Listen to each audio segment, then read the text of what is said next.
Hey everyone, how's it going? Work here. Today we're gonna be looking at the very last enchantments and we're gonna be looking at the one-handed weapons. So let's start with Rune of Alacrity. And this one is when receiving damage, receive a 25% chance to recover one offense point. So this one is not as hot as for the two-handed weapons. Um, I think you can technically use it on impressives to like catch people off guard that you receive like some offense points back, but I think you're gonna be better off with different runes just because this one is not as consistent, but it's definitely usable. Next one is that we have is Rune of Carnage. This one increases critical hit damage by 30%.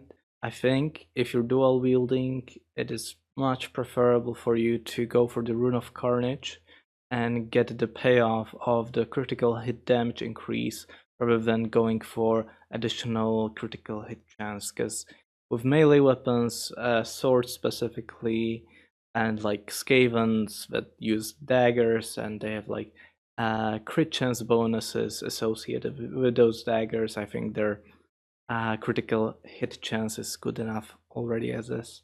Next one that we have is Rune of Conspiracy. And I think, well, this one is obviously for the Doomweaver. Because this increases the chance to trigger Siege Curse and to successfully cast spells. I wouldn't use it otherwise. I guess I think this one is kind of just preferable because then it also allows you to play with a shield on your Doomweaver, and if the intention of the Doomweaver is to go somewhere and tank and spam spells, I think this one can be definitely usable. And next one that we have is Rune of Defiance, and I actually really like this one on one-handed weapons. I think this can be a great rune for somebody who are, or like for characters who are designed to be bodyguards. So what does the Rune of Defiance do? So it increases the maximum range of the charge and ambush actions by 2 meters. Uh, this increase is quite significant because, for example, if you have like a unit which has 6 movement, like the captain over here, what it allows you to do, it allows you to beat the ambush range of the Skaven that have a default movement of 8 if you cancel the ambush correctly, and also maybe just catch people off guard that they didn't expect, like an increased ambush range. Like for example, what I commonly do against enemies, I check their movement, right? But I don't have like the information towards if they have like any ambush range increased. And I think this is also like one of the ways for you to safeguard yourself against ambush breaking. Next rune that we have is Rune of Devotion, so this one reduces initiative by 7. If you want to use it, you should probably use it for some two-turning shenanigans and like weapon swaps. Okay, next one that we have is Rune of Dismay. So this one is when dealing damage, reduces the target's chance to pass all alone fear and terror tests by 4% for 3 turns, and it's stackable. The bonus is obviously not as good. Like for these runes, like Rune of Dismay and Rune of Innervation. So this one is also like when dealing damage, reduces the target's magic resistance by 4%. You don't really get as good of a payoff on like one-handed weapons as you would get, for example, on bows. So I think I just kind of like prefer using these sort of effects on bows rather than like one-handed melee weapons. It's definitely usable if you really need to like commit. I think like Rune of Innervation is especially interesting to stack with like, I think it's called Sigmarite Warhammer, because Sigmarite Warhammers, they already have an effect that when they deal damage, you reduce the target's magic resistance by 8%.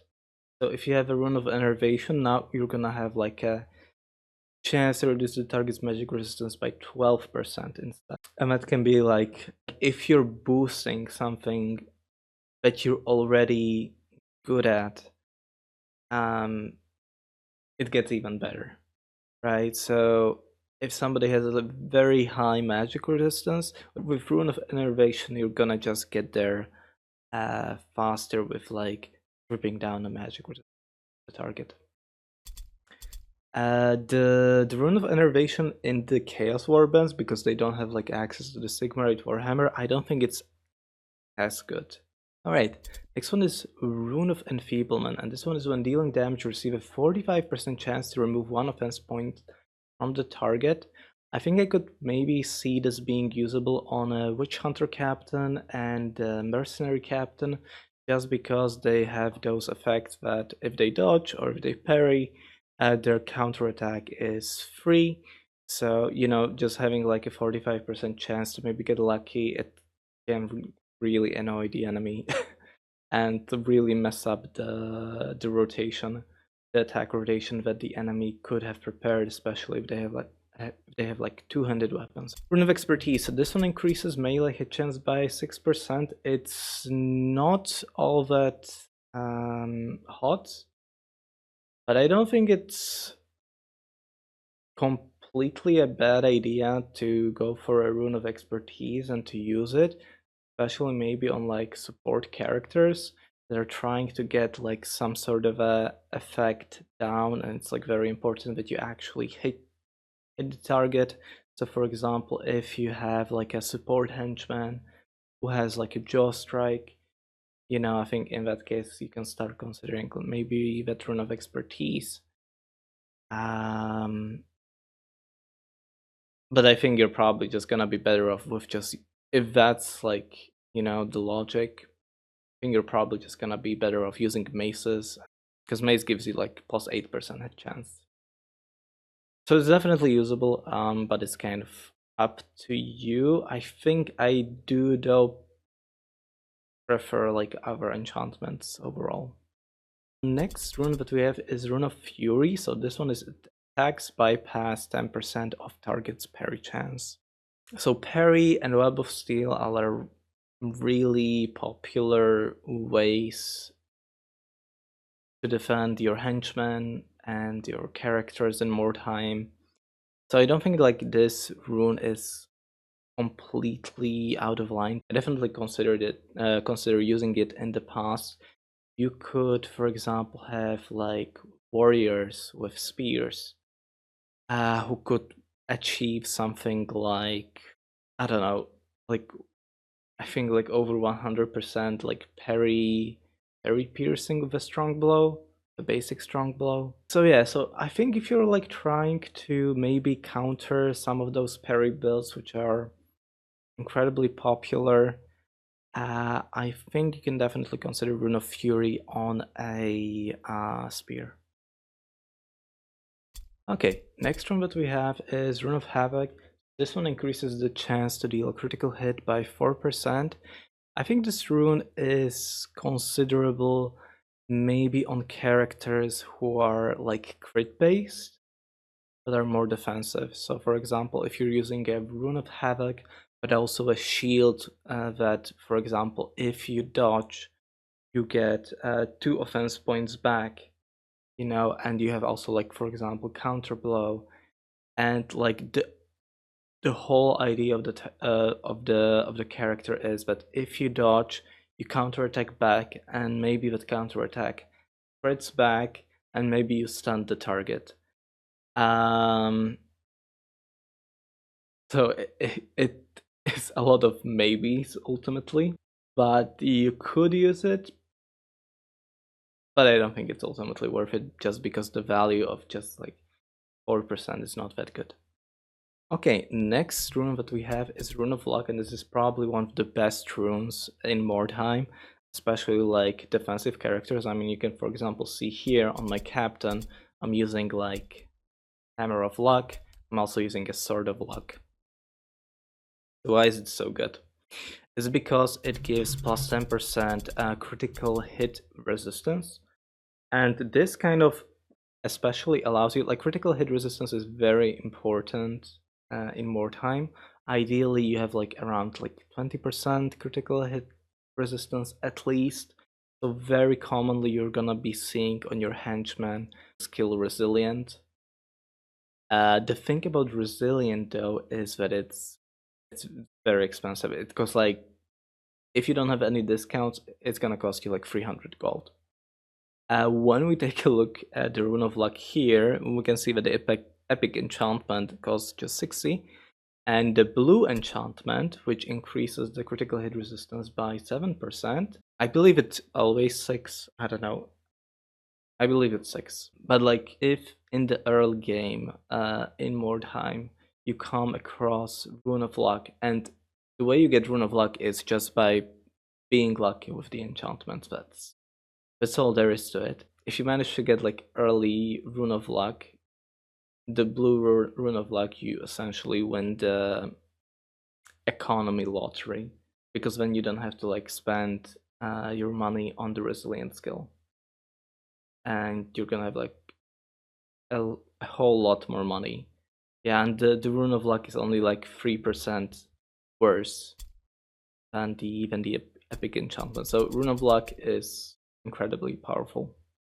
Oh, yeah, and like the important thing about Rune of Luck is, if you're not grabbing like the resilience skill and you're using Rune of Luck, then this frees up like a passive slot for you.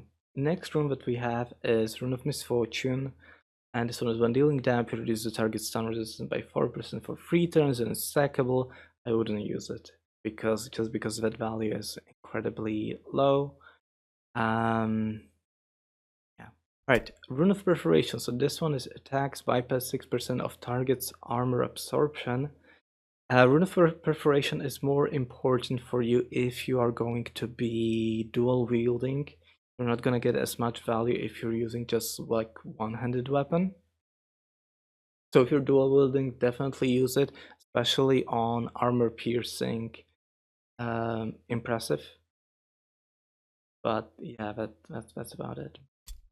Okay, Rune of Perseverance. So this one is when a damaging attack or offensive skill misses, get a hit chance bonus of 3% for 3 turns and sackable. So Rune of Perseverance is one of the most important runes in Mordheim. If this rune didn't exist, then the impressives would be very, very screwed, let's say. If your enemy is running like an impressive, there is a way for you to just tie up that impressive with a melee resistance tank. And melee resistance in Mordheim can be incredibly high, to the point where it's just, well, you can actually end up with like a 1% hit chance against the target. So for example, my ogre setup is that he uses like one-handed axes with Rune of Perforations, but if he cannot like hit the target, he swaps either to daggers or maces. That's my usual setup for the ogre. And these weapons, they have an enchantment of Rune of Perseverance. If your impressive is struggling to hit, then he's not doing his job. And Rune of Perseverance is a way for you to like fix that, and also just to put on pressure on the enemy melee resistance tank. So yeah. Okay, next rune that we have is Rune of Retribution. This one increases the damage of all counterattacks performed by 25%. So this one is now consideration for the Witch Hunter Captain, and I think also the Mercenary Captain. I personally don't really use it, but it's definitely something you can consider. Rune of Slaying is not that good. It just increases the maximum damage of the weapon by 4. It's not relevant enough for crit builds because you get just better benefit out of Rune of Carnage for damage. And like just increasing the maximum damage of the weapon by 4, it's just like increase of average damage by 2. So it's not all that great. I think you're gonna be better off, if you're looking to increase your damage, you're gonna be better off with Rune of Perforation. Okay, Rune of Speed is also like a very important rune in Mordheim, but this one gives your attacks like bypass of like 10% of target's dodge chance. So this one is very important for the Daredevil builds. So Daredevil builds usually are set up in such way that your main weapons, they have like usually like Rune of Perforation or like high damage weapon. But you usually want to swap if you're, for example, engaged in a battle with a dodge tank, which has like a very high dodge chance, or like a melee resistance tank. You usually want to swap to weapons with Rune of Speed enchantment, so that you're able to actually hit your attacks. Yeah, and usually you're gonna be using like daggers of speed. Daggers already have like an inherent a 15% chance to like bypass 15% of targets dodge chance. So if you combine the Rune of Speeds with the daggers, you're gonna have plus 50% dodge bypass just by swapping weapons. Okay, next one that we have is Rune of Spellbinding, as this one is when casting spell, increase spell damage by 10%. I don't think this one is all that good. I think if you're gonna be playing spellcasters and spell damage casters, you're probably going to like focus more on like using a staff, because staff also increases the range of your attacks. I did consider this rune in the past though, because there's like a, well, I was considering like running dual wielding maces on what do you call him, like a magister, because magister spells have, well, it's like an AoE around you, so like increasing the range doesn't really affect all that much. It's sort of a kamikaze build, honestly. I guess you could also just consider it on like a warrior priest, or you know what, you could definitely also consider this on like the sisters. I guess I did forget about that, because yeah, you can just combine the shields. Yeah, it's definitely usable. Okay, yeah, I kind of changed my mind here a little bit. Okay, next one is Rune of Surprise. And this one is increase the damage of ambush and overwatch attacks by 45%. I don't think it's good. For 100 weapons, if you're playing like an ambusher build, you're probably also looking to crit your targets. I think you're gonna just get like a better deal out of Rune of Carnage, because you won't be just like, you won't strictly rely on ambushes for the damage.